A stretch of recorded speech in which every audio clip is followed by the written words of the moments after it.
जय श्री राम। चलो अभी तक हमने प्रश्नावली 9.2 के सारे सवाल देख लिए थे 4 तक। आज हम प्रश्न देखेंगे 5, 6 और 7, जिसमें से हमारा पहला प्रश्न है, साइमा 1.5 मीटर व्यास वाले एक वृत्ताकार टेबल कवर के चारों ओर किनारी लगाना चाहती है। आवश्यक किनारी की लंबाई ज्ञात कीजिए और 15 मीटर प्रति मीटर की दर से किनारी लगाने का व्यय ज्ञात कीजिए। और पाई की वैल्यू हमें कितना लेनी है? 3.14। तो अब इसके अंदर हमें करना क्या है? इसके अंदर हमें दो चीज करनी है। पहले तो हमको क्या करना है कि चारों ओर किनारी लगानी है। चारों ओर किनारी मतलब इसके साइड साइड में ऐसे ऐसे उसको क्या लगानी है? किनारी लगानी है। ठीक है, अब इस साइड में इस वृत्त की एक किनारी लगाएंगे। पर ये जो वृत्त है इसका हमें व्यास दे दिया गया है। कितना व्यास है? 1.5 मीटर। कितना मीटर? 1.5 मीटर इसका हमें दिया गया है व्यास। ध्यान से गौर से देखने का, यहाँ क्या लिखा हुआ है? व्यास लिखा हुआ है।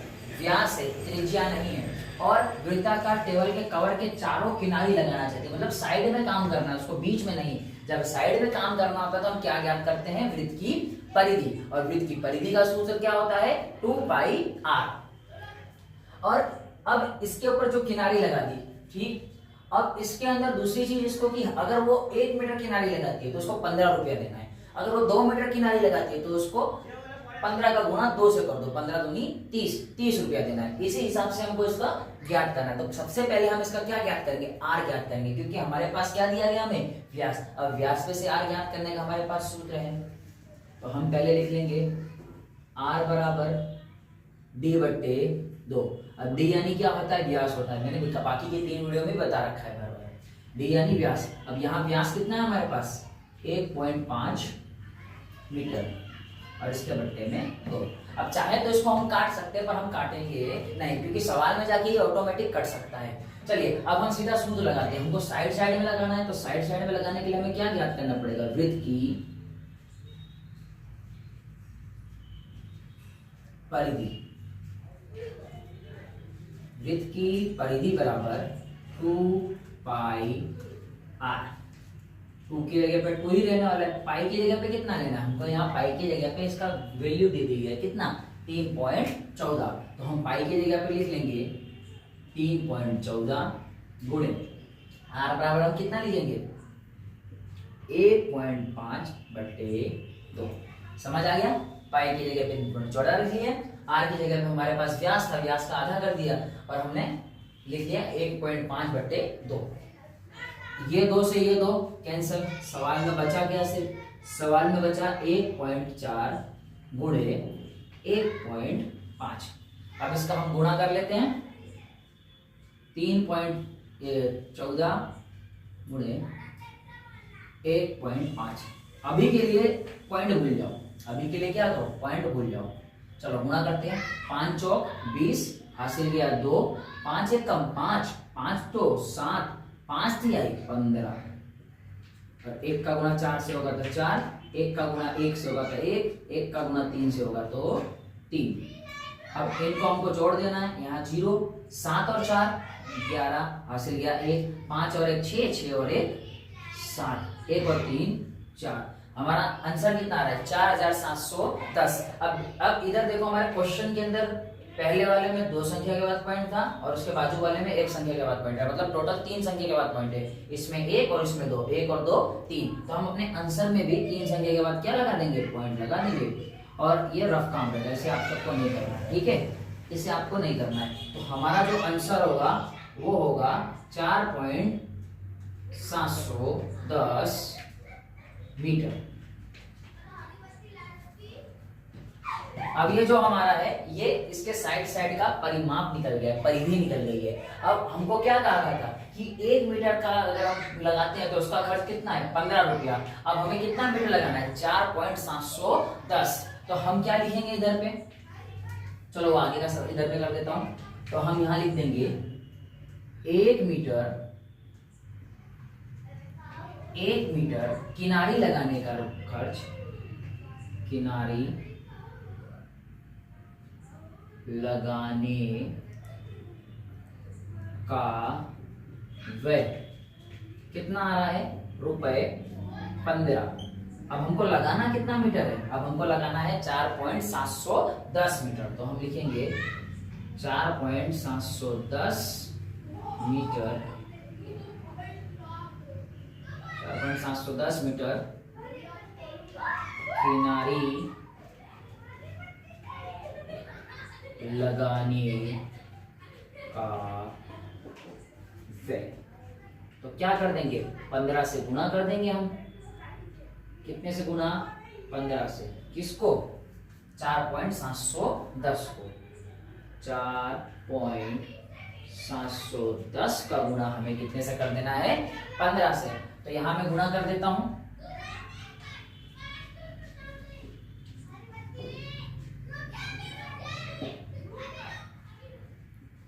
चलो 5 का गुणा 0 से होगा तो 0, 5 का गुणा 1 से होगा तो 5, 5 सत्ते 35, हासिल 3, 5 चौक 20, 20 और 3 23, फिर इधर 0, इधर 1, यहाँ 7, इधर 4, इनका प्लस कर देते हैं। 0 5, 5 और 1 6, 7 और 1 3 10, हासिल 1 2 1 4 5 और 1 6।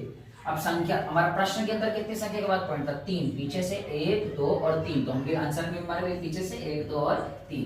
तो इसका खर्च कितना आएगा टोटल, रुपए 60.650।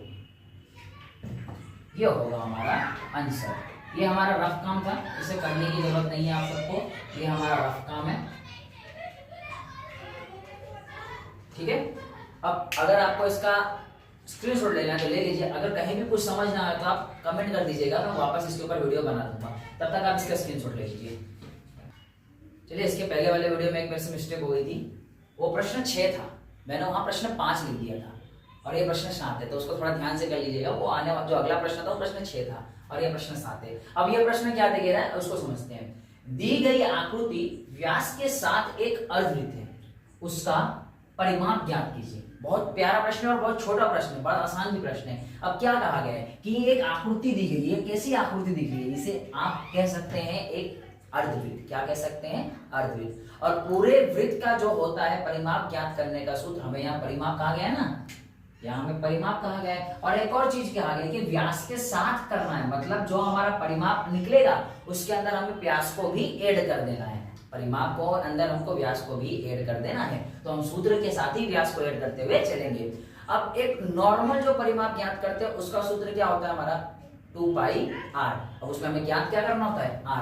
पर यहाँ r दिया नहीं गया है, तो हमारे पास क्या है, व्यास। और व्यास कितना दिया गया हमें, 10। तो व्यास का हम क्या कर लेंगे, आधा। तो पहले तो लिखेंगे r बराबर d के बट्टे में 2, और d कितना है हमारा, 10/2। अब 10 का भाग अगर हम 2 से देंगे तो कितना आएगा, 5 सेंटीमीटर।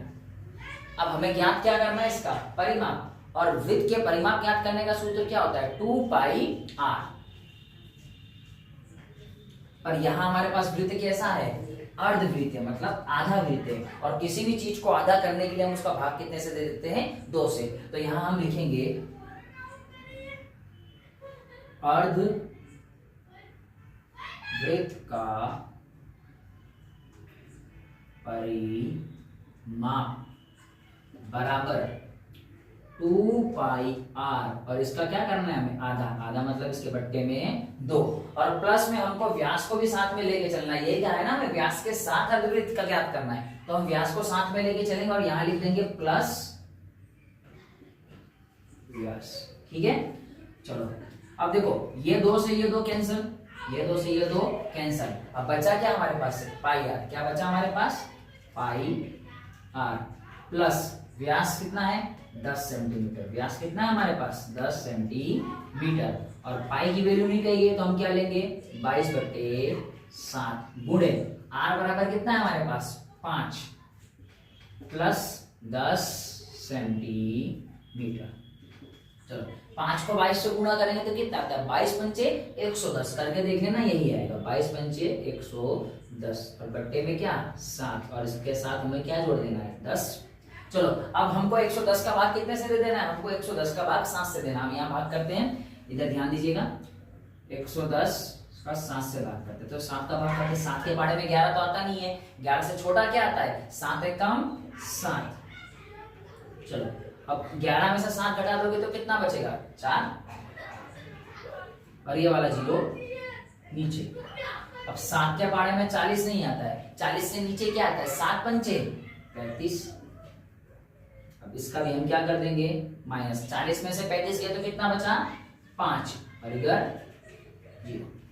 अब भाग हमारा आगे नहीं जा रहा है, तो हमें गणित का नियम पता है भाग करने का, तो हम यहाँ क्या लगा देंगे, पॉइंट। अब भाग करने का अगर तुम्हें नियम नहीं आता तो उसके रिलेटेड वीडियो में डालने वाला हूँ, वो देख लीजिएगा, जिससे तुम्हें पूरा भाग अच्छे से समझ आ जाएगा।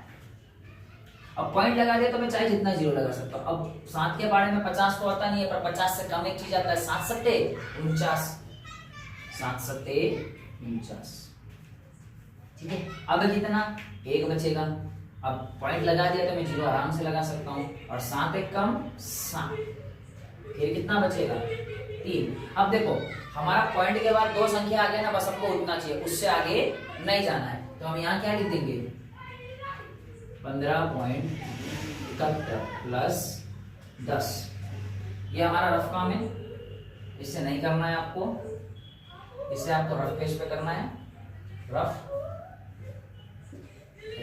अब 15.71 कहां से आया, हमने 110 का भाग कितने से दिया, 7 से, तो 15 पॉइंट कितना आ गया, 71 आ गया। अब 15.71 को हम 10 से जोड़ देंगे तो कितना आ जाएगा, 25.71। और हमने ज्ञात क्या किया है, परिमाप, और परिमाप किस में आता है, मीटर में। यहाँ मीटर है कि सेंटीमीटर है, यहाँ सेंटीमीटर है तो हमको सेंटीमीटर ही करना पड़ेगा।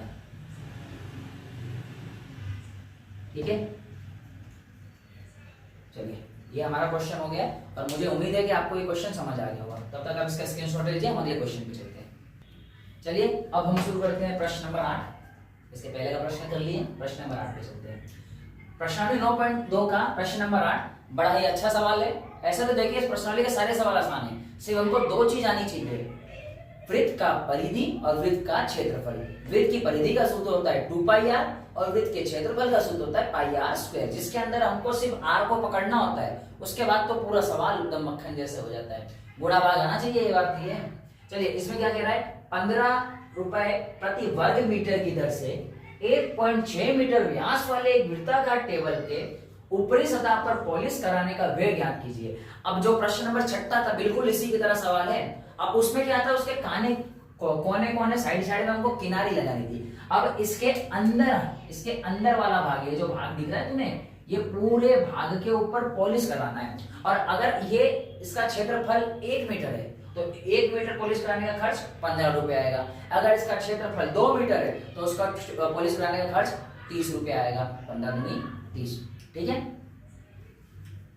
अब मतलब इसके अंदर हमें काम करना है। जब इसके अंदर काम करना होगा तो उसके लिए हमें क्या ज्ञात करना है, वृत्त का क्षेत्रफल। और वृत्त के क्षेत्रफल ज्ञात करने का सूत्र क्या है हमारा, πr², जिसके अंदर हमको r ढूंढना पड़ेगा। तो पहले देखते हैं सवाल के अंदर क्या हमको r दिया है। तो सवाल के अंदर हम देखते हैं तो हमको r नहीं, हमें क्या दे दिया गया है, व्यास। तो व्यास दे दिया, ये तो कोई दिक्कत की बात नहीं है। हम सीधा व्यास में से क्या बना सकते हैं, त्रिज्या बना सकते हैं, r बना सकते हैं। r यानी त्रिज्या, त्रिज्या यानी r, और r पे से हमको व्यास के ऊपर से हमको त्रिज्या बनाने का सूत्र पता है, r बराबर d के बट्टे में 2। और d कितना है हमारा, 1.6 क्या, सेंटीमीटर, सॉरी मीटर, और बट्टे में कितना, 2। अब इसको हम रहने देते हैं, काटते नहीं है, इसको ऐसे ही छोड़ देते हैं। सवाल को सोल्व करते हैं, उसमें ऑटोमेटिक ये कट जाएगा। तो हम शुरू करते हैं। इसका हमको क्या करना है, अंदर पॉलिश कराना है, और अंदर अगर पॉलिश कराना है तो मतलब इसके अंदर का काम करना है। अंदर का काम करने के लिए हमें क्या ज्ञात करना है, क्षेत्रफल। और वृत्त के क्षेत्रफल का सूत्र बताइए हमें, हम लिखेंगे वृत्त का क्षेत्रफल बराबर 6 यानी क्षेत्रफल बराबर πr²। पाई की वैल्यू हमको दी गई है इसके अंदर, पाई की वैल्यू इसके अंदर हमको दी गई होगी 3.14। मैंने लिखा नहीं है, पर इसके अंदर पाई की वैल्यू हमें दी गई है 3.14। तो हम पाई की वैल्यू रखेंगे 3.14, लिख देते हैं 3.14। चलिए अब पाई की जगह पे 3.14 रख दिया, आर की जगह पे क्या रखना है, 1.6 बट्टे में 2। और कितनी बार, स्क्वायर, आर कितनी बार है, स्क्वायर है, मतलब आर कितनी बार है, इधर 2 बार है। तो हम 1.6 को कितनी बार लिखेंगे, 2 बार। इसका मतलब क्या होता है, अगर इसको हम देखें विस्तार रूप में, आर की स्क्वायर बराबर, इसको मैं ऊपर लिख देता हूं इसको अगर हम विस्तार रूप में देखें तो आर की स्क्वायर अर्थात क्या होता है आर गुणे आर, मतलब आर कितनी बार है 2 बार, तो हमने 2 बार क्या लिख दिया 1.6/2 1.6/2। चलिए अब करते हैं। अब यहाँ कितना हमको पॉइंट हटाना, अब यहाँ से पॉइंट हटाना तो हम क्या कर सकते हैं, यहाँ कितने संख्या के बाद पॉइंट है 2 संख्या के बाद, तो नीचे भी हम 1 के बाद कितना जीरो लिखेंगे 2, नीचे हम 1 के बाद कितना जीरो लिखेंगे 2। अगर 4 संख्या के बाद पॉइंट होता तो नीचे 1 के बाद 4 जीरो लिखते, मतलब जितनी संख्या के बाद पॉइंट है उतना हम 1 के बाद जीरो लगा देंगे अगर हमको पॉइंट हटाना है तो। अब इधर देखो यहाँ एक पॉइंट कितनी संख्या के बाद है 1 संख्या के बाद, तो हम 1 के पीछे कितना लिखेंगे 1 0 और गुणे 2। अब इधर भी 1 संख्या के बाद पॉइंट है तो हम 1 के पीछे कितना लिखेंगे 0 और गुणे 2। अब काटते हैं, यहाँ कटेगा 2 से 16 कटेगा तो कितना आएगा 8, 2 8 16, फिर 2 से 16 कटेगा तो कितना आएगा 8, 2 8 16, 2 के पाड़े में 16 कितनी बार में आता है 8 बार में। अब बचा क्या हमारे पास ऊपर, हमारे पास बचा है ऊपर 314 गुणे 8 गुणे 8 और बट्टे में क्या बचा हमारे पास 100 गुणे 10 गुणे 10। ठीक है, अब ऊपर जितनी भी संख्या उसका हम टोटल का गुणा कर लेते हैं और नीचे जितनी संख्या उनका गुणा कर लेते हैं। यहाँ तो देखो पहले तो गुणा हो जा रहा है, 8 का गुणा अगर मैं 8 से करता हूं तो कितना आता है 64, और बट्टे में 100 का गुणा 10 से करो और फिर 10 से करो तो कितना आ जाएगा 10,000। सिंपल सी चीज है, जितना जीरो होगा उतना एक लगा के हमको लिख देना, तो नीचे कितना आ जाएगा 10,000। अब हमको फाइनल क्या करना है 314 का गुणा कितने से 64 से, तो हम 314 का गुणा 64 से करते हैं। चलो 4 का गुणा 4 से करो, 4 चौक 16, हासिल 1, 4 एक कम 4, 4 और 1 5, 4 तिहाई 12, 6 चौक 24, हासिल गया 2, 6 एक कम 6, 6 और 2 8, 6 तिहाई 18, इनको जोड़ देंगे हम, यहाँ 6, 5 और 4 9, 8 और 2 10, हासिल गया 1, 1 और 1 2, 2 और 8 10, हासिल गया 1, और आंसर कितना आएगा हमारा 20,096। कितना आएगा 20,096, और नीचे कितना है हमारे पास 10,000। यहाँ तक समझ आ गया? नहीं समझ आएगा तो वीडियो रिवाइंड कर लेना और अच्छे से समझना। ये लिखना नहीं है, ये तुम्हें रफ काम में करना है, ये हमारा रफ है, इसे रफ काम में रखिएगा। ठीक है, अब नीचे देखिए कितना जीरो है 4 जीरो है, तो ऊपर भी हमको 4 संख्या के बाद क्या लगा देना होगा पॉइंट लगा देना होगा। तो पहले ऊपर वाली संख्या लिख लेते हैं 0 0 9 6, नीचे कितना जीरो है 4 जीरो है, तो गिनते हैं ऊपर भी 4 संख्या के बाद क्या लगाना हमको पॉइंट। अगर नीचे 5 जीरो होता तो ऊपर 5 संख्या के बाद पॉइंट लगाते, अगर नीचे 2 जीरो होता तो ऊपर 2 संख्या के बाद पॉइंट लगाते। पर गिनना कहां से पीछे से, पीछे से गिनते हैं 1 2 3 4, तो पॉइंट कहां लगेगा हमारा 2 के बाद।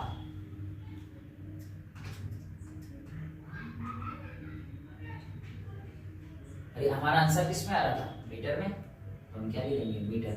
मतलब इस जो टेबल है, ये जो टेबल है, टेबल ही दिया है ना वृत्ताकार टेबल, इसके अंदर का क्षेत्रफल कितना है 2.096 metre square, sorry metre square. क्यों ऐसा हुआ, क्योंकि मीटर का गुणा अगर मीटर से होता है तो मीटर स्क्वायर आ जाता है। हमने यहां ही देखा आर का गुणा आर से हुआ तो क्या आ गया आंसर आर स्क्वायर। उसी तरह से मीटर का गुणा अगर मीटर से होता है तो क्या आ जाता है मीटर स्क्वायर। चलिए अब हम इसका खर्चा निकाल लेते हैं। जैसे शुरुआत में देखा था कि अगर एक मीटर हमें करना है पॉलिश तो कितना खर्चा आएगा 15।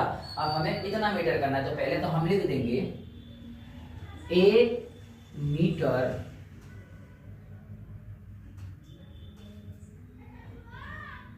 पॉलिश कराने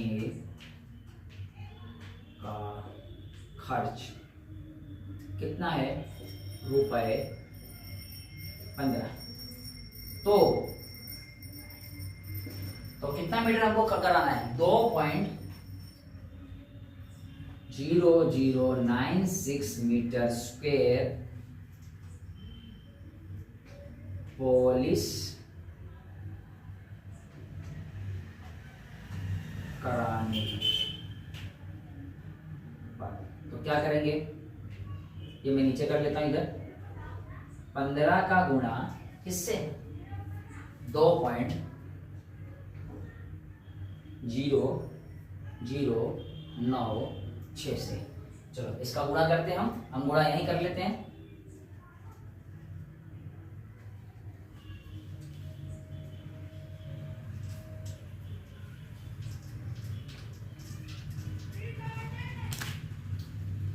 हम करेंगे 2, अभी पॉइंट अभी के लिए भूल जाओ, 0 9 6 का गुणा 15 से शुरू करते हैं। 5 का गुणा 6 से करो, 5 छंग 30, 30 का 0 हासिल गया 3। 5 के पाड़े में 9 का पढ़ो, 5 बार 9 का पाड़ा पढ़ो, 5 9 45, 45 और 3 48 हासिल गया 4।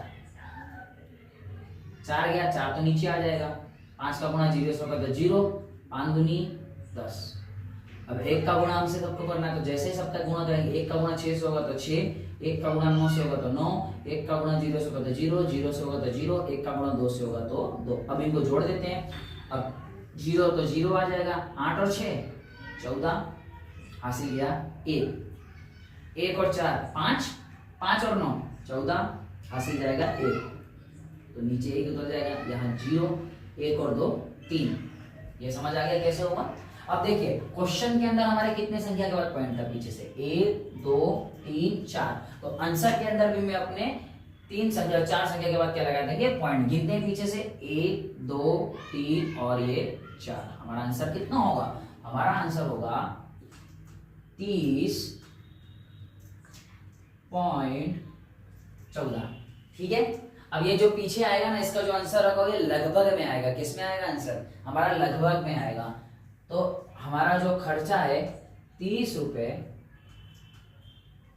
14 पैसे लगभग, किसमें लगभग। ठीक है। अब आपको अगर इसका स्क्रीनशॉट लेना है तो आप स्क्रीनशॉट ले लीजिए, और हम मिलते हैं अपने अगले वीडियो के अंदर। तब तक के लिए जय श्री राम।